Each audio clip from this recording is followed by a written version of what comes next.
Hello, welcome to the part 2 of our breakup series. This video is specific between the 6-month and 12-month mark, but a huge disclaimer, it doesn't have to be that time frame. It can definitely be sooner or later whenever you feel like you're ready to tap in and reinvent your life and become the best version of yourself. This is the video you watch when you're going through a breakup, but you're finally at that stage where you're like, I'm done crying, I'm done going through this pain, I need to transform my life and become the ultimate best version of myself. Essentially reinventing yourself.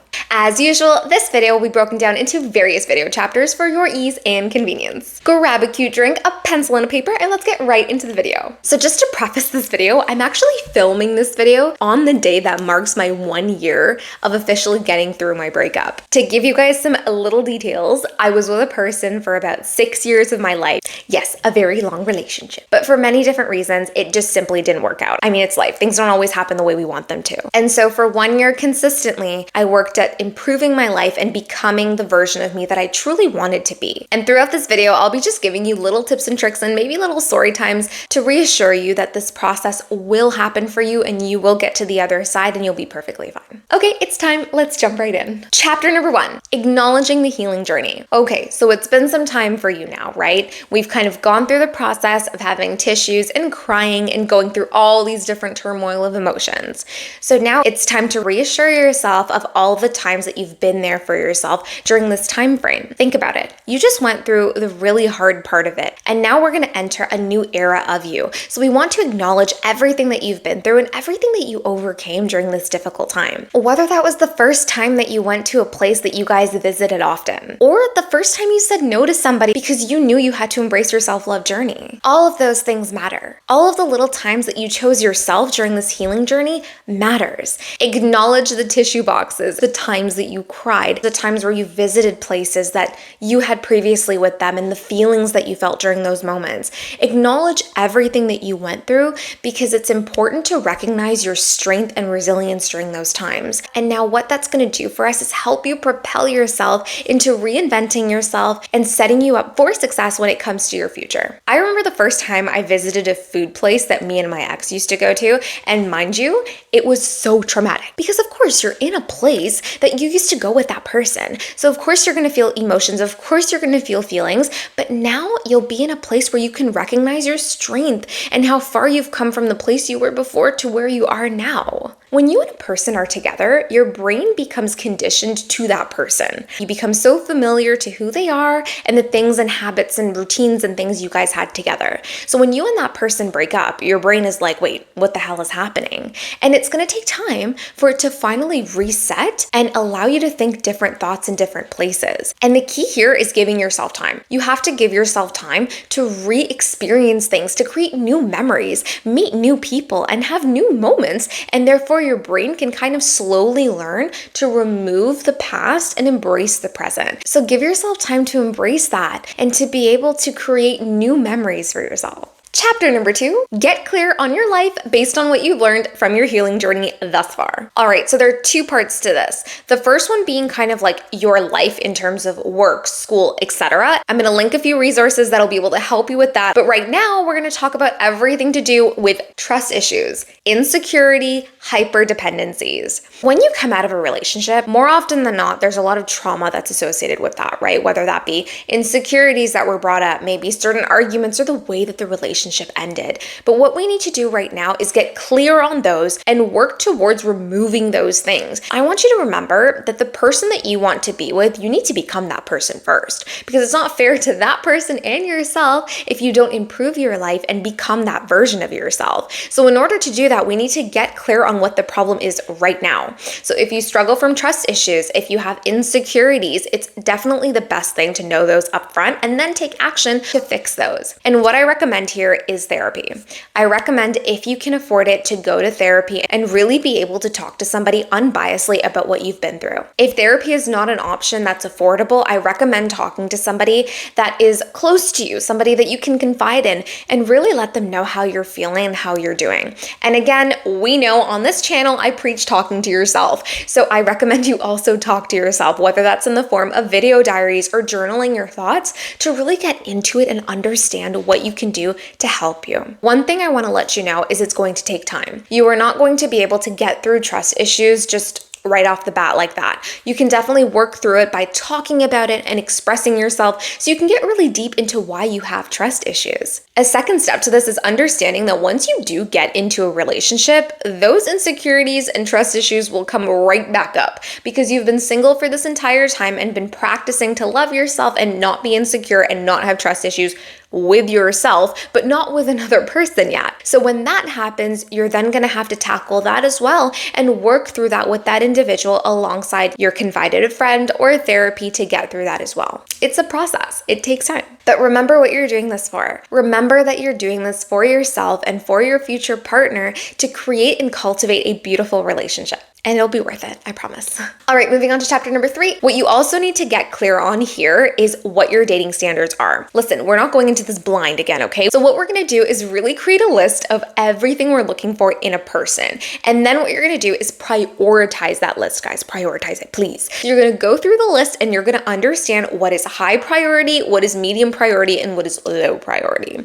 And what I mean by this is understand that relationships are based on pillars, right? Let's think about it kind of like a house. So we have a house and we have 4 pillars. One of them is going to be respect. The other one is going to be trust. Another one is going to be compassion. Another one might be financial security. So you want to make sure that the pillars that you prioritize for yourself, you're in fact aware that you're prioritizing those for yourself. And then what you're going to do, aside from those, you're going to have other priorities, whether that's, I would like somebody that has this education standard or a person that has this type of lifestyle. So really consider what it is that you want in a person. In our generation, we put a lot of emphasis on things that really don't matter all the time. Now look, you do not need a man in finance, trust fund, 6'5", and blue eyes, okay? That's not necessarily what's gonna give you a very successful relationship. So recognize what your priorities are, priority number 1, 2, and 3. And really take your time to think about this. Think about your exes. Think about what they all had. What did you like about them? What did you not like about them? Do reflection and create an ideal standard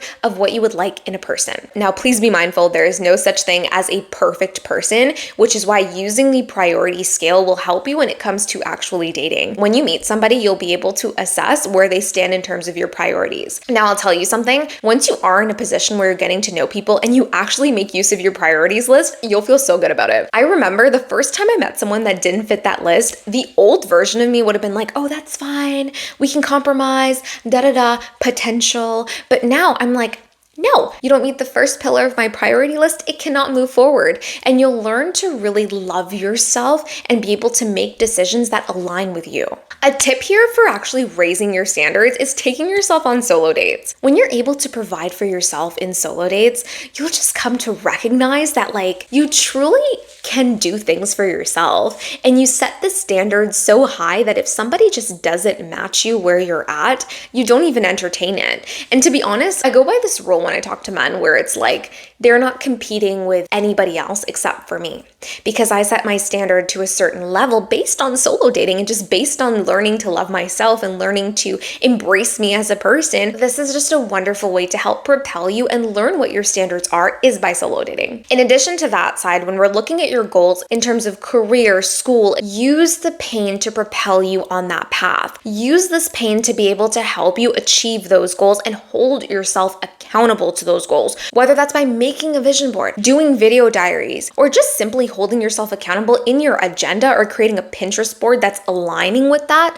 It's very essential that you use this time because truly breakups are such a catalyst for pushing you forward towards achieving your goals and dreams. I cannot even begin to explain to you how much that I've been able to grow from my breakup and how much I've just used this as a positive thing to propel me into the new chapter of my life. Recognize that not everything bad that happens to us is actually a bad thing. There is good in it. And when you look back, you're literally going to be so proud of yourself because you're going to be like, wow, I actually made it through this journey that I thought was so incredibly difficult. And being somebody now sitting on the other side of it, I can tell you with literally 100% certainty that when you get to this side and you really go through the process of loving yourself and learning who you are, meaning you're not distracting yourself with other guys, other relationships, situationships, blah, blah, blah, but actually redirecting that energy into yourself, your life will transform into everything you've always wanted it to be. And it starts with you.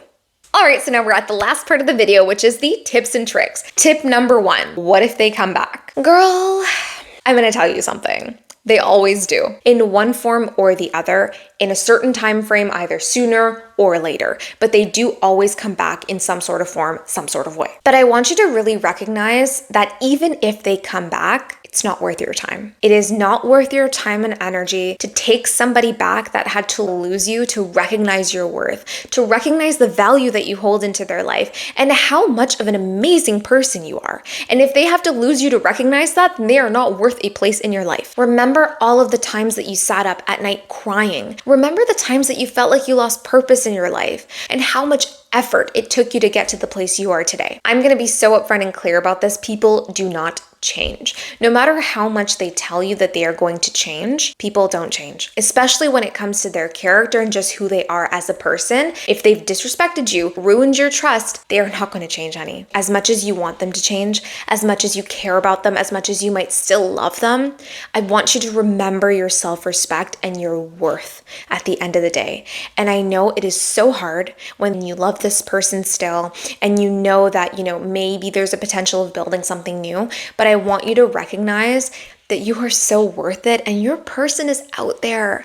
The right person for you would not do this to you. The right person would have done the right thing the first time. On average, it takes about 2 years to trust a person again. Now let's think about this. Do you really want to go through 2 years of trauma and stress and thinking and overthinking about a situation again?